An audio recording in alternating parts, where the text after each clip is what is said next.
Hello, this is Allie with the Perception Traders, author of Perception Diet, and as you can see, I'm sitting weirdly off to the side here, which means that I have a special guest on our show today. And that special guest is my little sister! Hello! Bienvenue! Okay, so this is Sam, and today we are going to be continuing on with our conversation on relationships that I started with my partner Marcus a couple of weeks ago.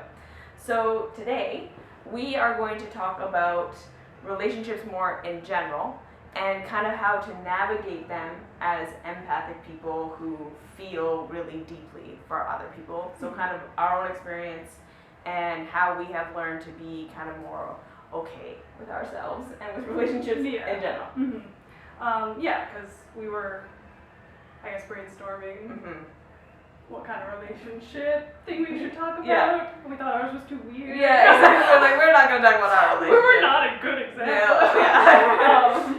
But just, I guess a problem that I've had for a very, very long time, and a problem Alyssa has also had, is that relationships have been quite a strain and just a struggle because in my mind, it's just always been like I care so deeply for the people that I'm involved with that if I see them, in hurt or in pain or in some sort of trouble, it's just like I take it on so much more than I should, right? Like they don't want that for me, I don't want that for me. Right. Like, it's like it's a positive thing. I care about them, but it just is on your mind all the time. And it's just like such worry and anxiety about the people around you. And just for years, it was just like no trust that anyone was going to be okay. Like it was all on me for some reason. So just how we both have learned almost like recent years of how to have relationships, like not all or nothing. Like I need to be with no people ever because it's so hard, or everyone all the time and I'm always on. Exactly. Like I always have to just be ready. Yeah. So totally. Like just something that we both picked up very strongly of just feeling so that we had to change the world. Yeah. Exactly. So like what I think it kind of fundamentally boils down to is first things first, as an empathic person, so like if you're watching this video, you're probably an empathic person. That's probably why you're drawn to this channel. You just feel emotions, and especially negative emotions, so much stronger than the average person. So that's like number one, right? So even just in your own life and in your own self, like your own negative emotions are probably incredibly intense. So then when you get around other people, and like here's the thing, first kind of fact, negative emotions are a fact of life.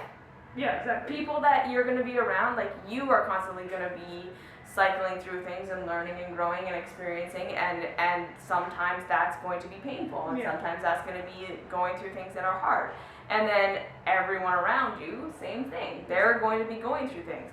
And so when you have kind of like a foundational fear of negative emotions and negative experiences or growing experiences, and you have a foundational belief that they're not good, like they're not, that it's wrong, it shouldn't be happening, it's going to be so painful for you to be in relationship with other people, because you're going to constantly, like, not only be constantly trying to fix your own self and your own life and get rid of your own negative emotions, you're going to be doing it for everyone around you, right? Like we've been talking about this a lot lately, just me and Alyssa, that there's just so many things that are like based on this basis of you're supposed to be happy all the time, like just how we're raised, so many like societal lessons. It's like if you're happy, things are good, you're doing life right. You're doing it right. Like if you're upset and you're sad and you're having bad feelings, you clearly did something wrong. When it's like, and there's something wrong with you. That's such just a flawed thing, because it's like emotions are a part of life.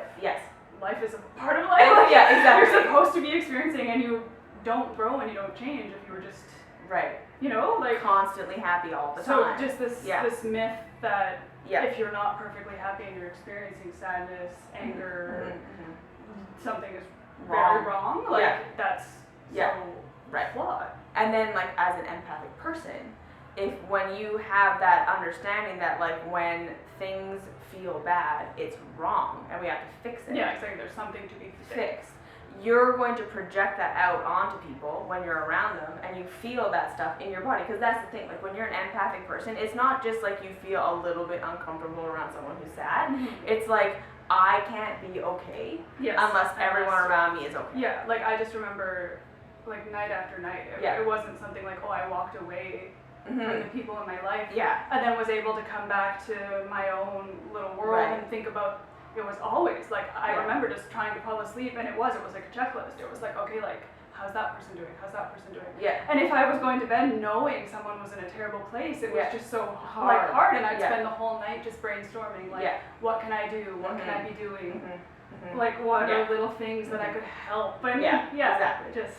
So, like, here's basically where the line between being an empath who empaths what's going on with someone and creates a safe healing place for that person, right? And the empath who crosses the line into codependency. Yeah, into this is now my problem. This is my responsibility, right? I can't be okay unless they're okay. And the fact that they're not okay is my responsibility. Yeah. Like right? That there's something I can do about it. Yeah. Right? It's my fault, or maybe it's not my fault, but I can fix it. Yeah, if or I like, just if did I'm the right sitting here and doing nothing, and therefore I'm now somehow responsible. Like someone who witnessed a crime. Stand by and just didn't do anything. You're like, oh, you're terrible. Exactly. So if you're feeling that, right, that sense of like when you're around other people, it's super overwhelming and you just want to either like completely isolate yourself because it's too hard, or you just feel like you got to be like so in it all the time, fixing everyone's stuff, and you can't let it go when you walk away from them. What are our tips? So what have we learned, basically, and how to untangle this codependency, how to untangle this fear of negative emotion and negative experience so that we can be comfortable in ourselves and in relationship. And because it comes down to like, of course you're not going to really, truly be ever just, like I can listen to someone and their problems, be with them, and then completely like dissociate. Right, like that's not obviously, but it is. Yeah. Like to some extent, you should clearly for your own health and happiness, because the the happier you are and the more peaceful you are in yourself, that can only help other people. Like you just taking it on and also becoming like stressed and miserable doesn't help anybody. Right. It's like the saying that you can't become poor enough to help someone who's poor. You can't become hungry enough to help someone who's hungry. Like you need to like. It's that idea of like anchoring yourself to the shore before you try and save someone who's drowning. Yeah, exactly. Right? It's that, because I think that's another thing. That's another point. A lot of empathic people say, I am not allowed to be happy until everyone around me is happy. And so even if my life is going good, if someone's sad, then I automatically have to make myself sad in order to match the sadness of someone else to not feel like I'm making them feel bad for being sad. Right? Exactly. And so the real truth there is, no, it's not your responsibility to make anybody else happy, because number one, they're going through what they need to go through for their soul's growth. So number one, understanding that any negative thing that anyone is going through is not wrong or bad. Yeah, it's an experience. It should be there. So rather than always thinking like it shouldn't be that way, you start to practice like, what if it should? What if this is what they're supposed to be going through? What if this is what I'm supposed to be going through? Or like all experience is valid. Like a negative is not somehow less than a positive. Exactly. Like, everything is teaching you something. Everything is helping you grow. Is helping you go more towards the person you want to be. Yeah. Like exactly. So this labeling of good and bad, wrong and right, like it's crazy. So to think like, okay, they're having a negative emotion, just as you said, like that shouldn't be happening. That is number one. Like try to get that out of your mindset. It's like they are having their experience. Exactly. And it's very valuable and it's very worthy. Like there was nothing wrong. Yeah. Exactly. So same thing for yourself when you're going through something negative. Can you make it okay? Right? This is something I'm learning and growing from. How is this negative emotion blessing me? And like I have a million videos on that on this channel, so you can look at that. So like when you're applying it to your relationships, instead of saying like, okay, I gotta rescue them, I gotta pull them out of their bad thing. Yeah, like I can do something to circumvent this. Yeah, exactly. Like you really can't. Right? This person is responsible for their own life, and I'm responsible for my life. That doesn't mean I'm like, yeah, whatever, have a shitty experience and I'll be here when you're done. You say, I'm gonna be here for you. Yeah. I'm gonna witness this with you, like as you go through it, I'm going to validate that your experience is valid. Yeah. I'm not going to tell you that your negative emotion is wrong or that you shouldn't be feeling it, because like that's incredibly painful. Yeah. Nor am I going to freak out with you. Yeah, so that leads us to the biggest thing that I think we've learned. Yeah. Through everything we've been through together. Yeah. Which is a lot. Yeah. We learned these lessons together more than we learned them in other relationships. Yeah. Just so that you know. Yeah. Like, we were the most, like, codependent, entangled people probably ever. But just very intense, like, preface, like, you know, you wanted to talk about how we got through your journey of anorexia. Yeah.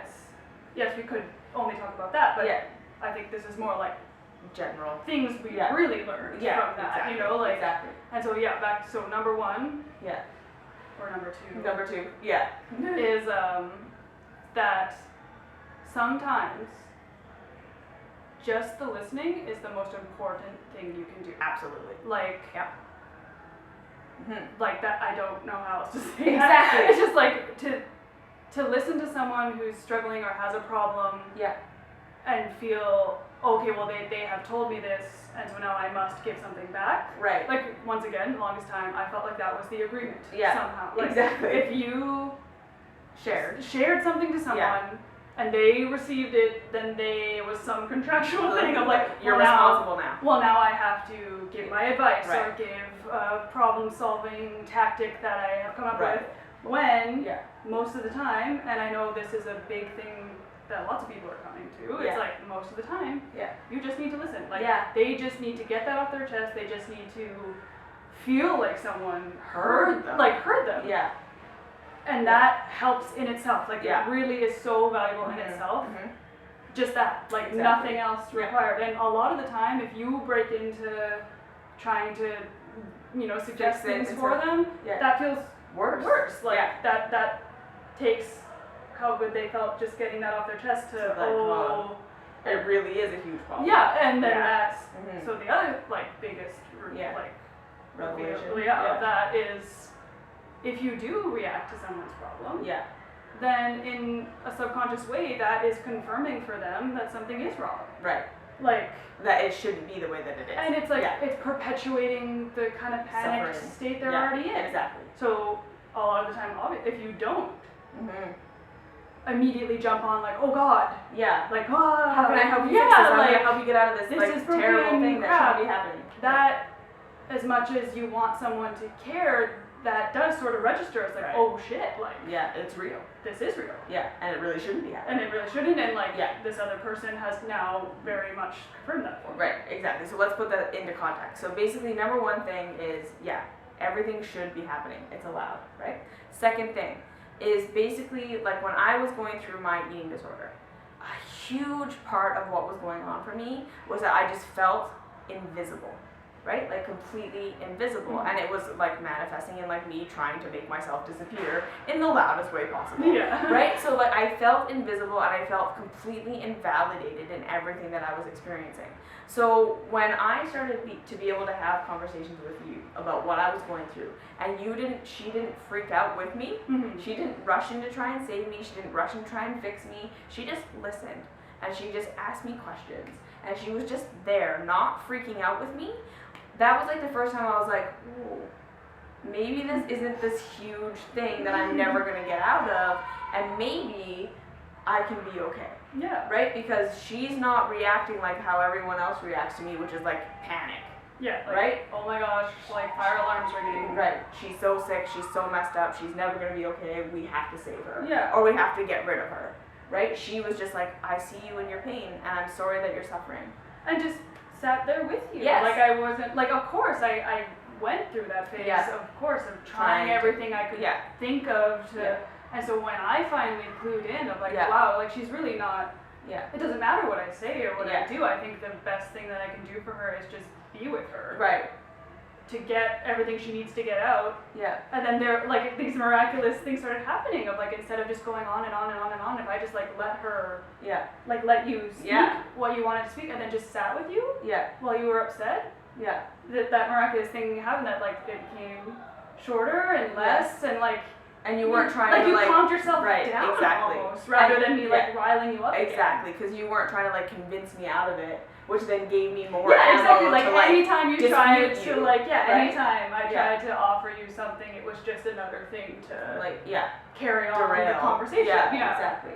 So that was a big thing. So basically, what we're saying here is, if you can learn to start to get to a place where you can be with yourself inside your negative stuff, right?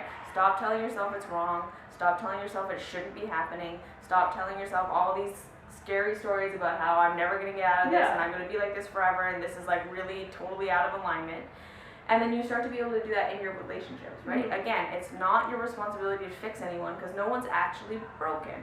They're just going through their process. Yeah. And all they ever really need from you is witness and validation. Yeah. And then you're completely start to detangle and detach. You help them start to unravel their stuff because you're going to be the first person in their life that doesn't freak out with them or run away from them, which both things validate that there's a big problem. Yeah, feel terrible. Right? Exactly. This is how you start to have relationships with people who are going through stuff and will always be going through stuff, right? And it's not so terrible as an empath, right?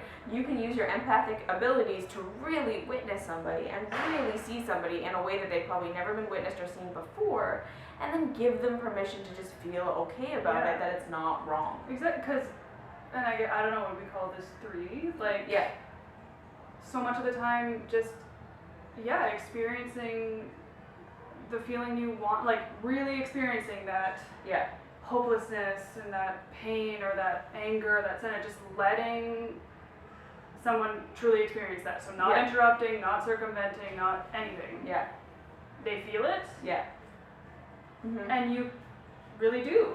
Just getting that out and really feeling it, it goes faster than if you were trying to disperse or push it down. Exactly. Or pretend like it wasn't there. It's emotional detox. Yeah. You gotta let it out. Goes through. Right? You gotta let yourself process. Mm-hmm. So to sum up, if you're feeling like your relationships are super overwhelming and that everything is really painful and you can't be okay when other people are not okay and that makes you want to either leave or fix everyone's problems, start to understand that life is a journey and there's nothing wrong with any kind of suffering, right? Yeah, get rid of the label of wrong and the perception that right and wrong, settled, not settled. Yeah.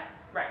And start to become more comfortable inside yourself, with yourself, going through what you're going through. Mm-hmm. Second thing, start to just witness that in other people. Just create that safe, healing place. I'm here to listen. I'm here to say that it's okay that you're going through what you're going through. There's nothing wrong with you. I'm not going to try and jump to save you because I don't think there's anything to save. Yeah, exactly. I'm just here to say that what you're going through is valid and I'm here to be with you. Mm-hmm. And then don't give suggestions, really, as much as you can bite your tongue. There are times and place to give a suggestion. Oh, of course, yeah. And you'll know that, right? Because the person will be open to hearing you. Yeah. It won't be this big rebuttal conversation, right? It'll be or they will ask you, what should I do here? Mm-hmm. Really, I'm ready to make a change and move forward. What should I do? Then you give advice. Until that point, they just need you to listen. And the other side of that is, if you do just listen a lot of the time, people do just get to talk out loud to themselves. Yeah, exactly. It gives them permission to talk out loud to themselves. And they work it out, and just because there's an audience, it happens easier. Exactly. So nothing anyone is going through is wrong, or your job to fix. Mm-hmm. It's just your job to feel it, and to validate it, and to be there. All right. So thank you, sister, for being here. Mm-hmm. I'm sure we'll have her back. And so if you like this video, like it, comment, subscribe, let us know that you want more videos like this. Find us on Facebook, Perception Trainers, Instagram, ally_Perception Trainers, and give us comments, feedback. What more do you want to hear from us? We love you. Bye. All right.